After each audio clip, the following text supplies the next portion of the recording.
Hello everyone, it's your bud. In today's video, I'm going to be showing you how to keep your aquarium cool. Now I hope you can hear me alright. I'm trying to talk a bit louder, but I'm just using the camera's audio. So hopefully this is picking this up alright. It's getting into the high 70s and it got to 80 degrees overnight. And my aquarium is above 80 degrees right now. So I'm going to show you how I keep my aquarium cool. Alright, let's get into this. Okay, so here I am a bit closer, and this, as you can see, is the outlet tube from my aquarium sump. It is a container inside a container, inside another container, inside another container, on top of some plywood, and it's super solid. And as you can see here, I have a fan. Now there are two different ways that you can get rid of heat. One way is you can have something that cools down the water, and another way is to have the evaporation cool down the water. So evaporation is a key way to get rid of temperature. So I use a fan here, and this, I'll just move this out so you can see what it actually looks like. I remove that, you can see there's an upside down pump that leads all the way over into the aquarium, and that way it drains this water from here over there. And I have two different plants. I have one plant on top and then another plant you can probably see on the bottom, and this pump is upside down so that way the water level never overflows. So I have this for evaporation on this side, and I'll make this a bit quieter now. So that made it a lot quieter already, didn't it? Just having this little bucket thing over top of it. So yeah, that way the pump can still pump some water over. So now I have this big sump over here that has this evaporation going, but I also have evaporation over here on this side of the tank. For the evaporation for the aquarium, I have this pump. Now the pump has this sponge here that's a bit gunky right now, so you can't see as much actual surface agitation as usual. But when this sponge is clean, this pump is close enough to the surface that it causes the surface to agitate. Let me get this in focus here. So yeah, the more surface movement you have, the more evaporation there is. The more evaporation there is, the lower the temperature gets. So as you can see, there's not too much surface movement right now just because the sponge for the pump is all gunked up, but once I clean it, there will be some more surface movement. So the second way to keep your aquarium cool is by freezing some water and putting it straight into your aquarium. Now excuse the mess, my kitchen is pretty messy right now, but I wanted to show you. So I have two ice cream buckets. Now I have two just for a spare because when water freezes, it expands. So if I fill up this bucket too much and it freezes, it might split the bottom of the bucket. So I have a double layer just for safety, but I'm not going to fill up too much here. So let me show you what I do. I fill this up with some water.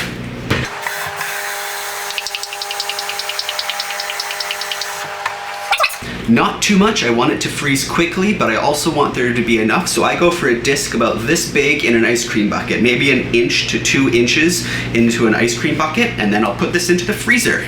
Alright, into the freezer it goes. If I can find some space for it, gonna have to move some things around. Hot dogs, you move over here. Chili goes down there, and there we go, there's some room for it.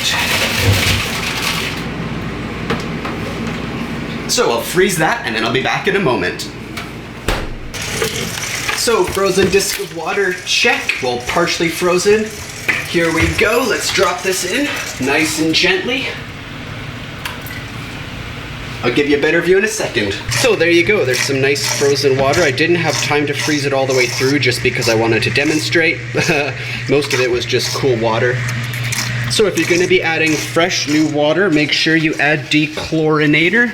I've got my dechlorinator right here, so yeah, just add a bit of that after you put in some cool water. And now this water will slowly go through the pump and it'll go all the way up back into the aquarium. And let's see what temperature. Temperature's still at 80 degrees, but this will slowly drop now that I have some nice cool water. So you can get yourself some ice cream buckets. Make sure you get more than one, just because if one of them splits when the water freezes and expands, you don't want it to ruin your freezer. And then after you get some ice cream buckets, you can just put some frozen water in the tank. And then if the frozen water doesn't work quite as well, then make sure you have a fan running. And so fan, frozen water, or make sure you have a pump close to the surface. And once again, oh, you'll be able to see it now. So now that there's no reflection because the sun's gone down a bit, you'll see I have this big sponge, and when I clean this sponge, it makes the water completely choppy up top, and this is a great place for evaporation. So look at the temperature difference from me just closing the window so I could talk to you. It's gone up a few degrees just by that.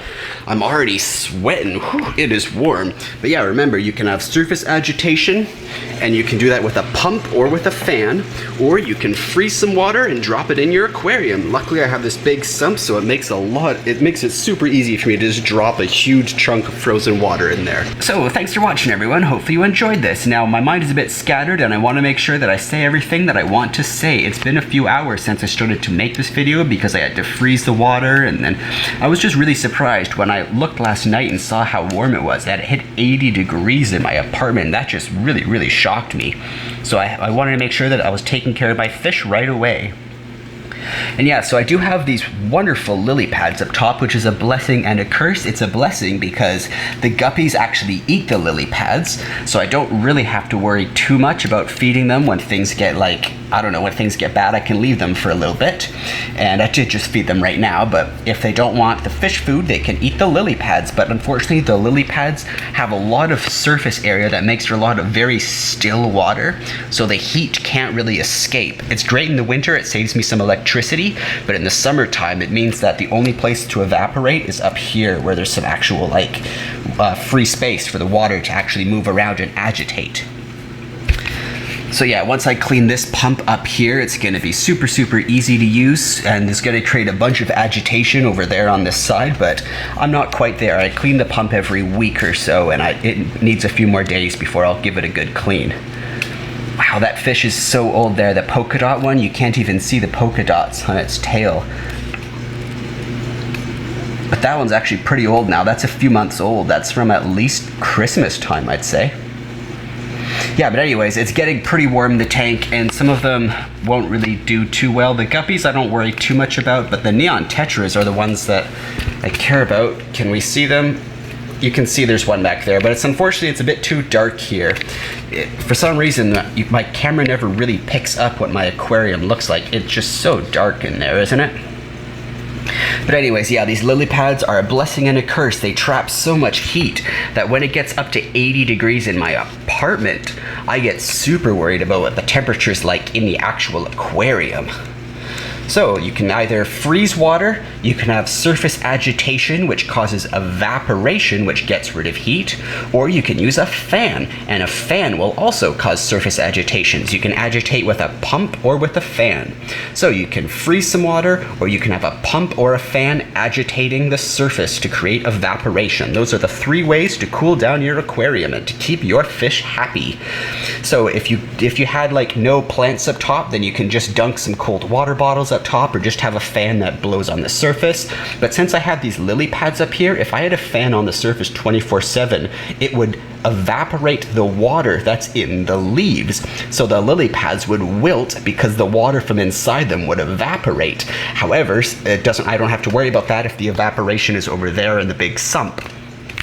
So I have the evaporation in the big sump, and then I have just some small surface agitation to let go of some heat from the aquarium here. And that seems to be pretty good for heat distribution. And then every day I'll be putting in a freezing thing into the sump, and by the end of the day I might do 2 a day. I can't remember if I did 1 or 2 of those a day in the summertime. And then remember that once you put in some new fresh water, you should also put in some dechlorinator. So every time you're adding new water in, make sure that you put the appropriate amount of dechlorinator in, and your fish will be happy. So they've got fed, they've got some nice cool water. Hopefully my TV won't warm up the apartment too much, but I do have an older TV that puts out so much heat. So if I spend the entire night in a lot of pain watching TV, then by the morning, by 6 or 7 in the morning, it's gonna get up to 80 degrees in my apartment again. That's just the way it is. My TV puts out so much heat that it warms up the entire apartment. My TV warms up the apartment faster than my oven warms up the apartment. It's crazy. I mean, you only have the oven on for a few hours when you're cooking, but I'll have my TV on for 6 hours straight. And unfortunately, you can probably see the reflection of the TV over here somewhere, but yeah, the TV's too close to the aquarium, but I wasn't gonna put the aquarium in another room. I wanted it in my living room so I can just look right at it whenever I want. Let's move back a bit. I know you can see a reflection of my super messy kitchen over here, but hey, I just want to get a good thing of the whole tank. Is that an orange one back there? I think it is. That's one of my favorites. Let's zoom out a bit so we can get some more light. Yeah, but I just wanted a quick chance to talk and make sure I said everything that I wanted to. So yeah, I would be evaporating from the top with a fan, but the evaporation causes the water to evaporate out of the lily pads, and that's not something very good. So I put the frozen water in with a fan in the sump over there, and that again is a container in a container in a container in a container. It's quadruple backed up so that nothing bad could happen. We could have an earthquake and it will still stand. It's so solid. And then that cold water will slowly be pumped in here. And those bubbles, I mean, technically there is some surface agitation there. So that does kind of help, but it's completely defeated by the blanket of these lily pads that trap so much heat. So the lily pads are good because the fish can eat as much as they want of it, and the snails can eat that too, and it's all just one big sort of happy thing. I don't have to worry about feeding the fish constantly because there's always little bits of leaves that fall down, little bits of lily pads that are being broken down by first some fish, then the snails, then some of the little tiny baby fry eat them. Let's see if we can find some little baby fry. Oh, I was focusing on the actual like grill here. I have this drawer upside down so I can put some lights on it. It's a perfect distance away from the lily pads so I cannot get that guy in focus. It's so tiny, isn't it? So yeah, I guess I'll end it there. You've seen some fish tank, you've seen how I keep it cool, and now you know how to keep your tank cool as well. So thanks for watching, everyone. Hopefully you learned something here, and yeah, leave this video a like if you want me to do some more video on my fish. I'd be happy to share these wonderful fish with you. They do make me happy, and keeping them happy and healthy is very, very important and very, very fulfilling to me. So hopefully your fish are doing just as good as mine. Thanks for watching, everyone. Yeah, leave this video a like if you want some more fish. Subscribe for daily videos. I make at least one video every single day, and leave any questions or suggestions in the comments below. And I'll see you in tomorrow's video. Thanks for watching.